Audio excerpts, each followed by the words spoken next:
स्वागत है बच्चों एमएसपी द लर्निंग एकेडमी के यूट्यूब प्लेटफॉर्म पर। और इस लेक्चर में हम आपको बताने वाले हैं रिवीजन टेस्ट पेपर इतिहास कक्षा 11 का। और इसमें हम प्रश्न क्रमांक 13 से लेके प्रश्न क्रमांक 17 तक की डिस्कशन करेंगे, क्योंकि इसके पहले दो लेक्चर में हम ऑब्जेक्टिव क्वेश्चन और क्वेश्चन नंबर 5 से लेके क्वेश्चन नंबर 12 तक के सारे क्वेश्चन डिस्कशन कर चुके हैं। तो इस सीरीज़ में हम 13 से लेकर 17 तक डिस्कशन करने वाले हैं। तो बने रहिए आप वीडियो के अंत तक और देखते रहिए इसको। तो सबसे पहले डिस्कशन करते हैं क्वेश्चन नंबर 13। क्वेश्चन नंबर 13 है, कागज गैनिजा अभिलेख तथा इतिहास के विषय में संक्षेप में लिखिए। अथवा में क्वेश्चन था, रोमन साम्राज्य के वास्तुकलात्मक रूपों में इस्लामी वास्तुकला रूप कैसे भिन्न है। तो यहाँ हम रोमन वास्तुकला की बात करेंगे।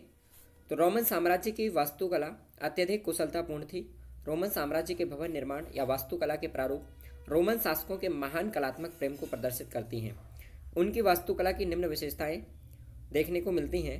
रोमन वास्तुकलाकारों द्वारा ही सर्वप्रथम कंक्रीट का प्रयोग किया गया था। उन कलाकारों ने दुनिया को ईंट व पत्थर के टुकड़ों को मजबूती से जोड़ने की कला का ज्ञान कराया। रोमन कलाकारों ने वास्तुकला निर्माण के क्षेत्र में दो नए प्रयोग किए। पहला डाट का प्रयोग और दूसरा गुंबदों का आविष्कार। रोमन वास्तुकला में निपुण कलाकार डाट की सहायता से 2-3 मंजिला इमारतें बनाते चले गए और स्मारकों के निर्माण किया था। तो इस तरीके से प्रश्न क्रमांक 13 आपका कंप्लीट हुआ। उसके बाद नेक्स्ट क्वेश्चन है प्रश्न क्रमांक 14 यानी प्रश्न क्रमांक 14। प्रश्न क्रमांक 14 है, फ्रांस के प्रारंभिक सामंती समाज के दो लक्षणों का वर्णन करें। अथवा फ्रांस में अभिजात वर्ग की दशा का वर्णन करें। तो इसमें हम फ्रांस के प्रारंभिक सामंती समाज के दो लक्षण की चर्चा करेंगे जो निम्नलिखित है।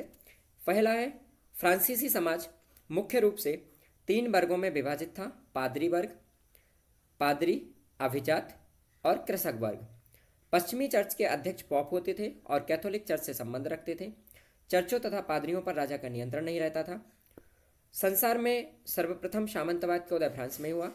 किसान अपने खेतों पर काम के रूप में सेवा प्रदान करते थे और जरूरत पड़ने पर उन्हें सैनिक सुरक्षा प्रदान करते थे। तो इस तरीके से प्रश्न क्रमांक 14 का आंसर। इसके बाद नेक्स्ट क्वेश्चन है आपका प्रश्न क्रमांक 15। और प्रश्न 15 है, नाइट कौन थे, उनकी जीवन शैली पर प्रकाश डालिए। अथवा एबी एवं उसमें रहने वाले वृक्षों के जीवन पर संक्षेप में प्रकाश डालिए। तो इसमें हम चर्चा करेंगे नाइट के बारे में। नाइट कौन थे। तो यूरोप में 19वीं सदी के दौरान युद्ध अधिकतर होते रहते थे।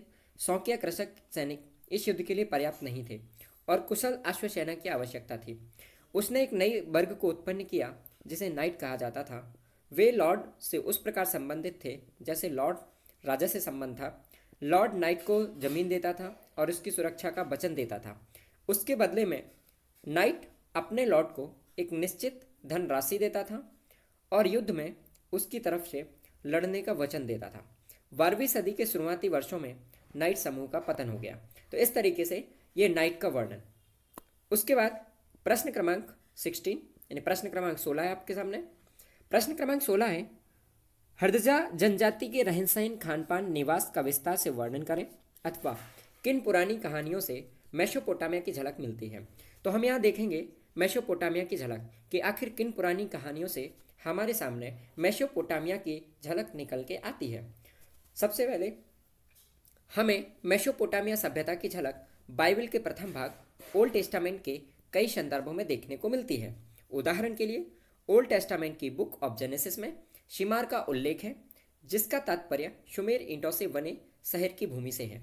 यूरोपवासी इस भूमि को अपने पूर्वजों की भूमि मानते हैं और जब इस क्षेत्र में पुरातत्वीय खोज की शुरुआत हुई तो ओल्ड टेस्टामेंट को अक्षरशः सिद्ध करने का प्रयास किया गया।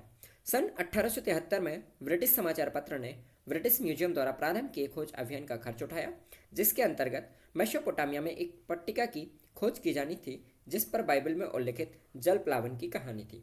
चूंकि क्वेश्चन 4 मार्क्स में आया है तो इसलिए हमने इसको थोड़ा शॉर्ट कर दिया है। वैसे ये क्वेश्चन है थोड़ा और लेंदी था, लेकिन उतना आपके लिए इंपॉर्टेंट नहीं है। 4 मार्क्स में तो इतना आपके लिए काफ़ी इंपॉर्टेंट है। उसके बाद है आपका प्रश्न क्रमांक 17। और प्रश्न क्रमांक 17 आपका मानचित्र से रिलेटेड है। तो इस मानचित्र को हम सबसे लास्ट में आपसे शेयर करेंगे। तब तक के लिए आप इन क्वेश्चनों को सॉल्यूशन देखिए, इनको पढ़िए और जो भी आपको नोट करना है तो नोट कर लीजिए। इसके नेक्स्ट वीडियो लेक्चर में आपके बाकी के प्रश्नों का सॉल्यूशन हम बहुत जल्द आपके सामने पेश करेंगे। तब तक के लिए बने रहिए आप चैनल के साथ और इस वीडियो को ज़्यादा से ज़्यादा मात्रा में शेयर कीजिए ताकि बाकी के विद्यार्थियों तक ये पहुंच सके। और चैनल को अगर आपने सब्सक्राइब नहीं किया है तो चैनल को सब्सक्राइब भी कर लीजिए, क्योंकि आपके काम की वीडियो अब इस पर लगातार आपको मिलने वाली हैं। और कोई भी टॉपिक अगर आप चाहते हैं कि जिस पे हम आपको वीडियो लेक्चर बना के दें या आपको समझ में नहीं आ रहा है तो आप मुझे कमेंट बॉक्स में बता सकते हैं, तो हम पूरी कोशिश करेंगे कि आपको वो लेक्चर उपलब्ध कराएं। धन्यवाद।